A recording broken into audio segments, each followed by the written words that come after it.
పెళ్ళైనా పండగైనా వేడుక ఏదైనా పట్టు చీరల ప్రత్యేక వేదిక వారాహి సిల్క్స్. నమస్తే, వెల్కమ్ టు సుమన్ టీవీ. నేను పద్మిని. ప్రస్తుతంతో పాటు ప్రముఖ ఆధ్యాత్మికవేత్త, వాస్తు జ్యోతిష పండితులు, లలిత ఉపాసకులు, వాస్తు జ్యోతిష శిక్షణ నిపుణులు బ్రహ్మశ్రీ నానాజీ పట్నాయక్ గారు మనతో పాటు ఉన్నారు. మాట్లాడదాం సార్. నమస్తే సార్. శ్రీమాత్రే నమః. సార్, ఇది చాలా మంది ఎక్స్పీరియన్స్ చేసినటువంటి అంశమే. కొంతమందికి ఇళ్లలో గజ్జల సౌండ్ వినపడుతూ ఉంటుంది. అవును. మనకి తెలియంది, మనం చూడండి ఏదైనా మనం ఎక్స్పీరియన్స్ చేసామంటే అది దేవత అయినా మనం భయపడతాం కదా. చాలా మంది ఆ సౌండ్ వినంగానే మేము భయపడ్డామండి, మాకు ఎక్స్పీరియన్స్ ఉంది, మాకు భలే భయం వేసింది. అది దెయ్యం అనుకోవాలా, అమ్మవారు అనుకోవాలా, మాకేం అర్థం కానటువంటి పరిస్థితి. చాలా రెగ్యులర్గా వినపడేది ఇది వరకు అని కొంతమంది, ఒకసారి ఎప్పుడో అంటే ఇప్పుడు మిడ్ నైట్స్ వినపడుతున్నాయని కొంతమంది. ఇట్లా రకరకాల కోణాలు ఉన్నాయి సార్. అసలు ఈ గజ్జలు సవ్వడి వినపడడం అనేది దేనికి కారణం, దేనివల్ల వినపడుతూ ఉంటుంది, ఎలా దీన్ని కన్సిడర్ చేయాలి ఒకసారి మీ ద్వారా? 3 రకాలుగా వినిపిస్తుందండి. 3 రకాలుగా ఖచ్చితంగా వినిపిస్తుంది, అందులో ఎటువంటి సందేహం లేదు. ఒకటేంటంటే పురుగు ఉంటుంది, ఒకటి గజ్జల సౌండ్ లాగా. దాన్ని చూసి నిజంగా ఏదో సౌండ్ వినిపిస్తుంది అనుకుంటారు. అదొక క్రిమి ఉంటుందండి నిజంగా. అది మీరు నెట్లో కొడితే కూడా నిజంగా గజ్జల సౌండ్ లాగా చేసే పురుగులు కొన్ని ఉంటాయి. వాటిని చూసి కొంతమంది అపోహపడతారు, నిజంగా ఏదో వచ్చేసిందేమో, ఇక్కడ ఏదో దెయ్యం తిరుగుతుందా, అమ్మవారు తిరుగుతుందా అనే భావన. రెండవది, పురుగు కాకుండా కొన్ని సాధనలు ఉంటాయి, యక్షిణీ సాధనలు, లేకపోతే మనకి పిశాచి సాధనలు కొన్ని ఉంటాయి. అలా సాధనలు చేసినప్పుడు కూడా తీవ్రంగా సాధన చేస్తే ఫస్ట్ మీకు కలిగేటువంటి అనుభవాలలో మీ ముందుకి ఇలా ఏదో ఆకారం వచ్చి వెళ్ళినట్టుగా అనిపిస్తూ ఉంటుంది. అది దేవతా సాధనలోనే అనిపిస్తుంది, ఏదైనా మిగతా పిశాచ, యక్షిణి ఇట్లా కొన్ని ఉన్నాయి సాధనలు, వాటిలోనే అనిపిస్తుంటుంది. ఆ నెక్స్ట్ స్టెప్లోకి వచ్చేసరికి మనిషిని ముట్టుకున్నట్టుగా అవుతుంటుంది. స్పర్శ కూడా వస్తుంది, స్పర్శ వస్తుంది, కనిపిస్తుంది, చప్పుడు వినిపిస్తుంది. అది రెండో స్టేజ్లో చప్పుడు వినిపిస్తుంది, గజ్జల చప్పుడు వినిపిస్తుంది. అది కొన్ని పిశాచ సాధనలోనే వినిపిస్తుంది, దేవతా సాధనలు కొన్ని ఉంటాయి. ఇప్పుడు దశమహావిద్యలు ఉన్నాయి, ఆ సాధనలో వినిపిస్తుంది. ఇంకా కొన్ని అయితే భయపెడతాయి అవి. అంటే ఎందుకంటే అసలు తట్టుకోగలడా లేదా ఈ యొక్క జీవుడు అనే భావనతో భయపడి, బాబాయ్ వద్దు బాబాయ్ నాకు ఈ సాధన వద్దని వెళ్ళిపోతాడా. భయం ఉంటుంది సార్. ఒక్కసారిగా ఒక పెద్ద బల్లం పట్టుకుని నేను ఇంకా పొడి చేస్తా అన్నట్టుగా వస్తుంది.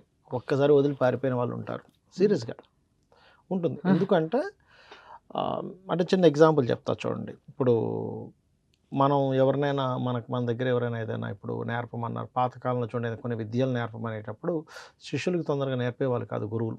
వాళ్ళ తత్వం ఏంటి, వాడికి నిజంగా ఎంత ఇంట్రెస్ట్ ఉంది, నిజంగానే సాధన అంత చేయాలని అనుకుంటున్నాడా అని దాన్ని తర్వాత చెప్తారు అంటుంటే మనం ఆ శిష్యుడు లేదు గురుగారు నాకు నేర్పండి అన్నప్పుడు మనిషి కూడా ఇంకొకరికి హాని చేయని తత్వం ఉందా లేదా, ఇవన్నీ దేవతకి ఆటోమేటిక్గా తెలిసిపోతుందండి. మన మనసులో ఏమనుకుంటున్నామో బయటికి తెలుస్తుంది దేవతకి. అయితే ఎంతవరకు పట్టుకొని ఉంటాడు, అయినా సరే అంత భయంకరమైన రూపం చూపించిన అమ్మానే పట్టుకుంటాడా లేదా అనేది దేవత పరీక్షిస్తూ ఉంటుంది. అమ్మ నువ్వే కావాలి. ఇప్పుడు కోపం వచ్చింది, ఒక తల్లి బిడ్డను కొట్టింది, అంత మాత్రం చేత బిడ్డ వదిలి వెళ్ళిపోడు, అయినా సరే మళ్ళీ వచ్చి పట్టుకుని ఉంటాడు, కొడుతుంటేనే మళ్ళీ ఇంకా పట్టుకుంటాడు, ఆపేస్తుంది. అలా ఏంటంటే దేవత కూడా ఫస్ట్ అంటే భయపడిపోయే ఇదా ఏంటంటే చిన్న చిన్న చప్పుళ్ళతో నడుస్తున్నట్టు, గజ్జల చప్పుడు వచ్చినట్టు, అదేవిధంగా తాకుతున్నట్టు, కొంతమందికి స్వప్నంలో వస్తుంది, స్వప్నంలో రావడము, లేదా మీరు జపం చేయగా శరీరం మొత్తం పెద్దగా అయిపోతుంది, మనకు అన్ని కళ్ళు మూసుకొని ఉంటాం, అన్నీ కనిపిస్తుంటే అన్నీ చిన్నగా అయిపోతాయి. అలాంటి అనుభవాలు నిజంగానే జరుగుతాయి. అయితే ఇది ఎప్పుడు జరుగుతుంది అంటే కేవలం ఏదో ఒక పుస్తకంలో ఉన్న మంత్రాన్ని తీసుకొని చదివేస్తున్నంత మాత్రాన జరగదు. కొన్ని శాబరి మంత్రాలు ఉంటాయి, శాబరి మంత్రాలు చదవడం వల్ల కానీ, లేదా ఒక గురుముఖంగా, గురువు దగ్గర ఎందుకు తీసుకోవాలి మంత్రము అంటే గురువు గారు దేవతను కూడా మనతో పాటు పంపిస్తారు, చెప్తాడనమాట దేవతనమ్మ నువ్వు. అయితే ఇక్కడ ఎంతవరకు నిలబడుతుంది ఆ దేవత అంటే నువ్వు గురువు మీద భక్తి, దేవత మీద పరిపూర్ణమైనటువంటి భక్తి ఉండి నువ్వు నిత్యము నీ ధర్మబద్ధంగా నువ్వు చేసినంతసేపే దేవత నిలబడుతుంది.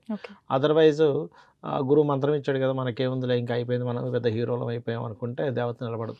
అంటే నువ్వు గురువునే ఫస్ట్ నువ్వు తృణీకరిస్తున్నావు, ఇంక దేవత ఎందుకు వస్తుంది? గురువు చెప్తే వచ్చింది దేవత. కాబట్టి గురుముఖంగా తీసుకోవాలి. తీసుకున్న తర్వాత కూడా ఒకటే ఏంటంటే మీకు సిద్ధి కలిగే వరకు కంటిన్యూస్గా చేస్తూ ఉండాలి మంత్రాన్ని. కొంతమంది ఏం చేస్తారు, సరే అక్షర లక్ష చేసేసి ఊరుకుంటారు, అలా కాదు. మీకు సిద్ధి కలిగిందని ఎప్పుడు తెలుస్తుంది అంటే ఒక్కొక్క దేవతకి ఒక్కొక్క లక్షణం ఉంటుంది.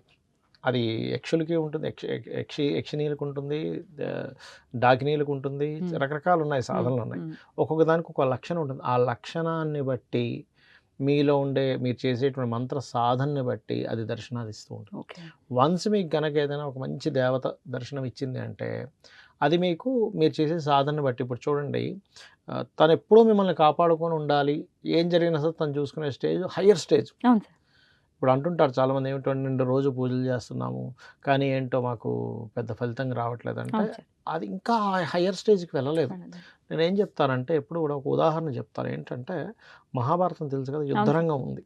ఆ యుద్ధంలో అభిమన్యుడు, అర్జునుడి యొక్క పుత్రుడు అభిమన్యుడు చనిపోతాడు యుద్ధంలో. మరి కృష్ణుడు యుద్ధరంగంలో ఉన్నాడు, ఎందుకు రక్షించలేదు అంటే మన పాయింట్ ఆఫ్ వ్యూలో అభిమన్యుని రక్షించలేదు అనిపిస్తుంది, కానీ ఆ కృష్ణుడు పాయింట్ ఆఫ్ వ్యూలో యుద్ధంలో ఎవరైతే అలా చనిపోతారో వాడికి స్వర్గప్రాప్తి ఉంటుంది. ఈవెన్ దుర్యోధనుడు కూడా ఎవరికైనా అంతే, ఎవరికైనా అంతే. వీరస్వర్గం అది గొప్పదా, ఇది గొప్పదా, మళ్ళీ జన్మలెత్తి నువ్వు మళ్ళీ పుట్టడం గొప్పదా? వీరస్వర్గమే గొప్పది. అందుకని ఒక క్షత్రియుడు యుద్ధంలో ఆ వీరమరణం పొందడమే గొప్ప. మంచం మీద పడి చచ్చిపోవడం కంటే కూడా అదే గొప్పది. అప్పుడే స్వర్గప్రాప్తి చెందుతాడని తెలిసే ఆయన తెలుసు అంతా కూడా, ఆయన తెలియదు కాదు. అలా ఏంటంటే మనం ఎంతసేపు కూడా నాకేదో ప్రాబ్లం వచ్చింది, ఈ దేవత సాధన చేస్తున్నాను. కొన్ని సాధనలు ఎలా ఉంటాయంటే స్టార్టింగ్ చేసినప్పుడు మీకు కొన్ని ప్రాబ్లమ్స్ కనబడతాయి. అమ్మో ప్రాబ్లం వస్తుందని వదిలేశారా? దత్తాత్రేయుడికి సంబంధించి అంతేగా, అసలు ఫస్టే సమస్యలు వచ్చేస్తాయి.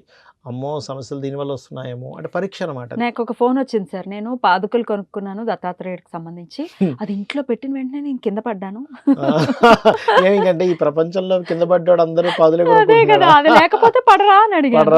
అదే కదా అంటే లేదు దాని వల్లనే అని కొంచెం, అంటే ఏది జరిగినా దాని వల్ల నేనేమో పాదుకలు వచ్చాయి ఏంటంటే డాట్స్ కలుపుకుంటామండి. Exactly sir. కొన్నిసార్లు ఏమవుతుందంటే మనకి కర్మ తొలగిపోయేది దానివల్లే ఉన్నప్పుడు కూడా ప్రాబ్లం వస్తుంది. అంటే దానివల్లే కలగాలి. అప్పుడు ఏం చేస్తుంది, దత్తాత్రేయుడు చేయట్లేదు, అది మీ కర్మ అలా చూపిస్తుంది. మీ చుట్టూ ఉండే ఒక నెగటివ్ ఎనర్జీ, ఇది నువ్వు తీసుకొచ్చావుగా పాదుకల్ని కనుక నువ్వు చేస్తే నేనేం చేయలేను కాబట్టి నీకు ఫస్ట్లోనే ఏదో నెగిటివ్ చూపించగానే అమ్మని వదిలేస్తావు ఆ పాదుకల్ని, అందుకని చేస్తాను, అప్పుడు నేను మళ్ళీ పట్టుకుంటా. ఇది లాజిక్, యాక్చువల్ లాజిక్. పాజిటివ్ గా ఆలోచించాలి ఏదైనా కదా. అయితే మేము ఇవన్నీ ఏమీ చేయలేదండి, మీరు అన్నట్టుగా సాధనలు ఏవి చేయలేదు, అయినా మాకు వినపడుతుంది అంటే ఇక్కడ రెండు రకాలుగా ఉంటుందండి. కొన్నిసార్లు కొంతమంది ఇళ్లలో నిధులు ఉంటాయి, ఎవరో పెట్టినటువంటివి, ఎవరో దాచిపెట్టినటువంటివి. దానికి ఒక ఆయము గనక మారింది, ఒక ఎగ్జాంపుల్ మీరు ఒక నిధిని దాచిపెట్టారు, మీరు చూడండి దాన్ని తీయాలంటే చాలా పూజలు చేయాలంటారు. అదేంటి పూజలు చేయడం ఏంటి, దాన్ని తీయాలంటే అనిపిస్తుంది మనకి. కానీ అది ఏమవుతుందంటే ఒక ఆయం మారినప్పుడు కొన్ని శక్తులు వచ్చి దాన్ని ఆశ్రయించుంటాయి, అవి నావని ఫీల్ అవుతుంటాయి. వాటిని దూరం చేయకుండా వీడు తీయలేడు, దాని జోలికి వెళ్తే వీడు చచ్చిపోతాడు. అందుకే చాలా మంది చూడండి నిధి జోలికి వెళ్ళారు, ఏదో అయింది అంటూ ఉంటారు. అలాగా ఆ నిధిని ఆశ్రయించినటువంటి కొన్ని ఉండి అవి నడుస్తున్నప్పుడు చప్పుడు చేస్తుంటాయి, లేదా వాళ్ళకి దక్కేది ఉంది అవి చెప్తూ ఉంటాయి, ఇక్కడ ఇది ఉంది తెలుసుకో అని. అయితే అది అంత ఈజీ కాదు. నిధి దొరకాలి ఒక వ్యక్తికి అంటే వాడు పూర్వజన్మల్లో ఎంతో పుణ్యం చేసి ఉండాలంటే వాడు మొత్తం త్యాగం చేసి ఉండాలి వాళ్ళ లైఫ్ని మొత్తం. అప్పుడు ఆకస్మికంగా నీకు నిధి దొరుకుతుంది. అంతే, అండ్ ఆ నిధితో నువ్వు రిలేట్ అయి ఉండాలి, యోగం ఉండాలి. అంటే నువ్వు పూర్వజన్మల్లో ఒక పెద్ద ఊరు మొత్తం మునిగిపోయింది, ఇంట్లో మొత్తం చాలా ఉంది, మొత్తం బంగారం అంతా అమ్మేసి వాళ్ళందరికీ నువ్వు ఫుడ్ పెట్టావు అంటే త్యాగంతో.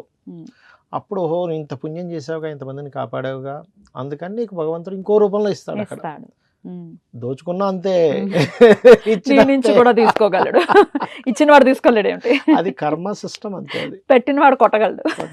అలా సార్ ఇది కారణం, భయపడక్కర్లేదు. ఒకవేళ ఎట్లా సార్ ఇది నెగటివ్ అని లేకపోతే ఇది పాజిటివ్ అని ఎట్లా మనం కన్సిడర్ చేసుకోవచ్చు, భయపడకుండా ఉండడం ఎట్లా, అదొక్కసారి. అంటే నెగటివ్ అంటే ఏం లేదండి, ఫస్ట్ ఆఫ్ ఆల్ నెగటివ్స్ మన వాళ్ళు నువ్వు పొద్దునే స్నానం చేయి, దీపారాధన చేయి, అలా మురికి బట్టలతో ఉండొద్దు అని ఎందుకంటారంటే వాటిని ఆశ్రయించుంటాయి నెగటివ్ ఎనర్జీస్. నేను అడిగింది ఈ గజ్జల సౌండ్ అనేది నెగటివ్ గా వచ్చేదా లేకపోతే అమ్మవారికి సంబంధించిందేనా అనేది మనకి ఎలా తెలుస్తుంది? మీరు అమ్మవారు సాధన చేసినప్పుడు వచ్చిందంటే అమ్మవారిదే.